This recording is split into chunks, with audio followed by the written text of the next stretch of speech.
Graça e paz, querido, que a graça do nosso Senhor Jesus Cristo seja multiplicada na tua vida. Amém? Quero trazer mais um estudo da Palavra de Deus para abençoar a sua vida nesse vídeo abençoado. E gostaria de compartilhar com você uma das mais famosas palavras da Palavra de Deus, que está em Gênesis capítulo 12, que é uma grande promessa para a tua vida e na minha vida, de todo o povo de Deus. É uma grande promessa.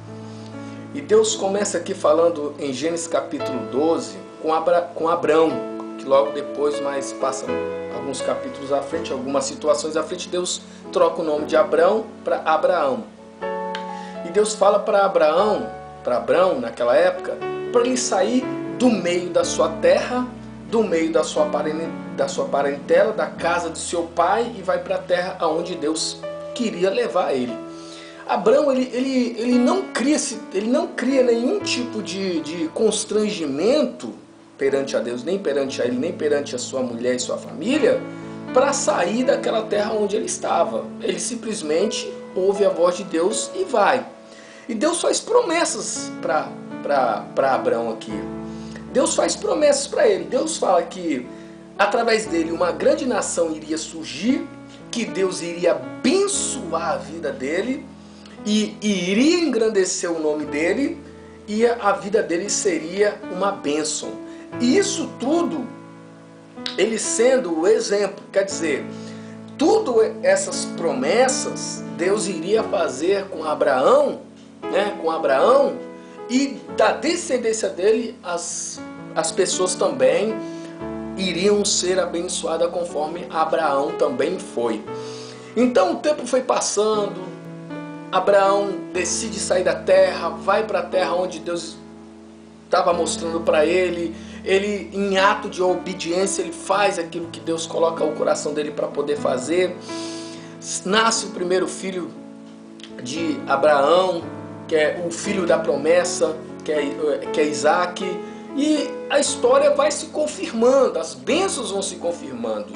Sobre a descendência de Abraão, a bênção do Deus de Abraão iria se confirmar para a sua descendência.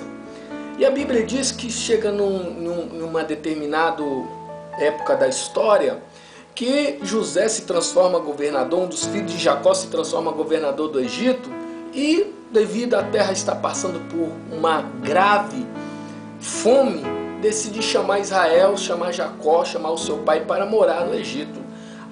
José morre, Jacó morre, aquela geração morre, os hebreus vão se multiplicando no Egito, e o faraó, de muito tempo na frente, decide escravizar o povo hebreu, porque não conhece a história, não se tem relato da história de José, então ele simplesmente decide se escravizar, porque também Satanás estava ao coração de faraó. O que me chama mais atenção, queridos, sabe, nessa palavra, é que diante de todo aquele sistema de um povo que foi chamado para ser bênção, de um povo que foi chamado para ter o nome dele engrandecido, de um povo que foi chamado, sabe, uma nação que foi chamada para ser bênção, agora estava escravo, estava escravizado, E nós olhamos que Israel ficou escravizado no Egito durante mais de 400 anos. 400 anos escravizado.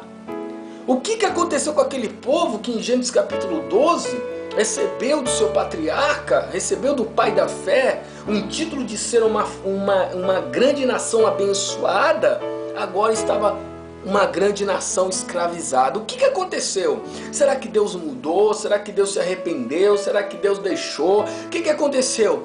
Não, Deus não se arrependeu, Deus não deixou. Não, irmãos. Simplesmente aquele povo que estava escravo no Egito, que era a descendência de Abraão, aquele povo perdeu a sua identidade. Aquele povo esqueceu quem eles eram. Aquele povo esqueceu do Deus de Abraão. E quando nós se esquecemos da nossa identidade, quando nós se esquecemos do que somos, Satanás se aproveita, Satanás começa a imperar os seus planos para destruir a vida daquele povo e a vida de um cristão. Toda vez que um cristão esquece quem ele é, Satanás começa a colocar uma identidade mundana no coração dele. ele não passa a ter mais fé, ele não passa mais a orar, ele não passa a ter mais uma comunhão com o Espírito de Deus. Aquele povo estava esquecido, aquele povo se esqueceu de Deus. Aquele povo ficou durante 1, 2, 3 gerações esquecido. Eles só murmuravam, irmãos, só murmuravam. A Bíblia diz que o povo murmurava. E murmuração, irmãos, traz demônios, murmurações traz caos, murmurações traz atraso de vida. E aquele povo ficou durante 400 anos atrasados. 400 anos de uma promessa que era para ser se concretizada na vida deles. Eles deixaram aquela promessa de lado para segurar maldições, para viver maldições. E nesses dias de hoje, nós somos a mesma coisa. Quando nós aceitamos a Jesus, quando nós estamos na presença de Deus, há promessas sobre a nossa vida, há promessas sobre nossas famílias. Mas o tempo passa e às vezes continuamos com a mesma mentalidade de escravos. Quando nós estávamos no mundo, vivendo o sistema do mundo, vivendo em pecado, nós estávamos escravos da prostituição, da mentira, nós estávamos escravos dos vícios, nós estávamos escravos de todo tipo de situações que é contra a palavra de Deus. Nós estávamos escravizados por esse sistema, mas nós aceitamos a Jesus e como a Bíblia diz que conhecereis a verdade vos libertará, a verdade nos libertou.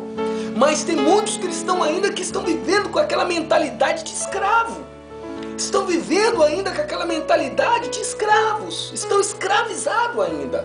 Estão dentro da igreja, faz parte de um ministério, são membros de uma igreja, mas ainda estão escravos, porque ainda não conseguiram viver a promessa, não conseguiram tomar posse da promessa. Aquele povo no Egito estava escravizado, ficou escravizado durante esse tempo todo, porque não tomaram posse da promessa. Deus teve que levantar um libertador que foi Moisés.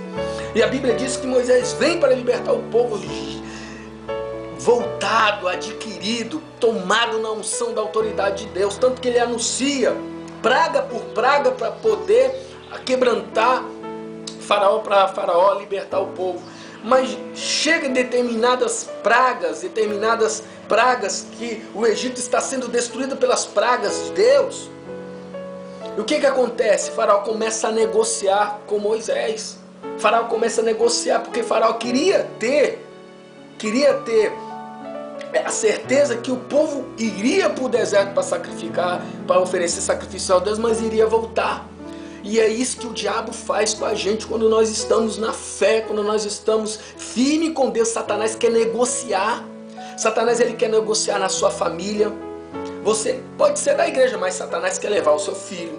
Satanás, você pode ser da igreja, você pode ser salvo, mas Satanás quer levar, o seu marido. Você pode ser da igreja, mas Satanás quer levar a sua esposa. Você pode ser da igreja, mas é aí que você tem que colocar em prática a promessa do que Atos capítulo 16, versículo 31 diz, que se crer no Senhor Jesus Cristo será salvo a tua casa. Não negocie a sua família com o diabo, não negocie a sua saúde. Satanás não está se importando se você está na igreja, mas ele quer negociar a sua saúde, ele quer colocar câncer em você, ele quer que você se desespere em qualquer dor que você sente. Ele quer que você fique enfermo, porque ele está negociando a sua saúde. Não negocie a sua saúde com o diabo, porque lá em Isaías 53 diz que Jesus já levou sobre si as nossas dores e as nossas enfermidades. Nós já fomos curados, nós já fomos sarados. Tome posse da cura que há no seu corpo. Tome posse pelo poder que há no nome de Jesus. Não negocie, porque Faraó tentou negociar com Moisés, mas Moisés não negociou. A Bíblia diz, lá em Êxodo, querido, que Moisés tinha uma ordem para não deixar nada no Egito. Nenhuma unha ficará no Egito. Moisés levou tudo que era dos hebreus, tudo que era do povo de Deus, para sair do Egito. Levou tudo, então não negocie com Satanás. Quando Satanás entrar na tua vida financeira, não negocie com o diabo. Você pode ser cristão, você pode estar ali dentro, mas o diabo quer negociar que você não seja dizimista fiel, que você não seja ofertante fiel. Sabe por quê? Porque você não sendo dizimista, você não sendo ofertante, ele sabe que ele pode trazer caos na sua vida financeira e você passar por dificuldade, passar até por misérias dentro da igreja. Tem muito cristão que estão hoje dentro da igreja, mas são cristãos que vivem em tremenda em totalidade e miséria na sua casa, na sua vida financeira. Não negocie a sua vida financeira com o diabo. Não negocie a sua saúde, não negocie a sua família, não negocie a sua vida espiritual, vivendo de religião. Não, meu irmão, você não tem que ser um evangélico, você tem que ser um cristão. Além de cristão, você tem que ser um amigo de Deus, viver com Deus, sentir Deus, ter uma intimidade com Deus. O que fez aquele povo ficar tanto tempo no Egito escravo é porque eles perderam a identidade. O que faz muitos cristãos hoje estar dentro da igreja e se desviar, se afastar do evangelho, é porque eles perderam a identidade. E não tem coisa pior do que quando um cristão perde a sua identidade diante de Deus. Muitos acabam voltando para o mundo. Por quê? Porque perderam a essência da alegria de estar, perderam a essência da alegria da salvação, como o salmista diz. Perderam essa alegria. E quando o cristão perde a sua identidade, quando o cristão perde a sua identidade dentro da igreja, dentro do corpo de Cristo, ele passa a ser um escravo. Ele passa a ser escravizado pelo diabo. Mas nós estamos, irmãos, fortes na presença do Senhor e não vamos negociar com o diabo nada da nossa vida, da nossa família e do nosso ministério, da nossa igreja, envolvendo os nossos amigos, envolvendo os nossos líderes, porque nós não estamos aqui para negociar com o diabo. Pelo contrário, nós estamos aqui para resistir ao diabo e ele vai fugir de nós. Irmãos, tomem posse desta palavra. Essa bênção de Gênesis capítulo 12 é para mim, é para você, é para a igreja, é para o povo que acredita e que tem fé como Abraão teve fé. Por isso que Abraão é considerado como o pai da fé. Você tem que ter fé, meu irmão. Você tem que tomar posse. Você não tem que ser como aquele povo que já estava debaixo desta promessa, não acreditaram e ficaram escravos durante tanto tempo. Quantas famílias, irmãos, tem pessoas que são cristãos há tanto tempo e a sua família continua escravizada pelo mundo? Não, irmão, toma posse. Você não está mais no Egito. Você não está vivendo mais o sistema do Egito. Mas muitos ainda querem viver o Egito deste mundo. Sai fora, tem uma mente livre, porque Jesus verdadeiramente já te libertou. Tome posse, ore, determine. O teu pai é o dono do ouro e da prata, o teu pai é o dono da família, é o dono do teu esposo, é o dono da tua esposa, é o dono dos teus filhos. Tome posse, não permita o diabo trazer o caos dentro da sua casa, trazer esse pensamento de escravo na sua mente. Tome posse da vitória, tome posse mesmo na dificuldade. Ore a Deus, busque a Deus mesmo nas provações, nas tribulações, porque nós estamos mercê a passar por tudo isso. Mas nós temos um Deus muito maior, um Deus muito maior. Aquele povo que estava lá no Egito, escravo, irmãos, tiveram uma mentalidade pequenininha, tiveram uma mentalidade de escravo. E não tem coisa pior quando nós deparamos com um cristão, com crentes que tem uma mentalidade pequenininha. Ele não consegue olhar para o Deus de Abraão, ele não consegue olhar para o Deus de Jacó, para o Deus de Isaac, que é grande, que é poderoso. Ele não consegue olhar para Jesus, que disse na sua própria palavra que todas as coisas é possível àquele que crê. Então nós temos que ter essa mentalidade. Deus vai tirar você dessa situação, mas não basta somente a minha oração. Basta você crer, você acreditar, sacudir como Deus fez com Josué. Josué, levanta a tua cabeça, Moisés já é morto. Moisés já é morto, levanta, faz esse povo herdar a terra prometida. Passe esse Jordão. Queridos, se nós formos olhar o livro de Josué, de capítulo 1, o Josué que estava antes do Jordão e o Josué que é depois do Jordão é totalmente diferente. Então nós temos que se esforçar. Deus fala, o Josué se esforça, sai dessa depressão, sai desse luto. Moisés já é morto, levanta a tua cabeça, esforça-te, passa esse Jordão, faz esse povo passar esse Jordão e herdar. E é isso que Deus está falando para vocês, que o Espírito de Deus está falando conosco. Não vamos ter mentalidade de escravo, não vamos perder a nossa identidade. O DNA de Deus está aqui, a nossa identidade está em Deus. Não vamos ficar murmurando, não murmure pela situação que você está vivendo, pelo contrário, ore. Porque murmuração traz demônios, irmãos, mas a oração traz a presença de Deus.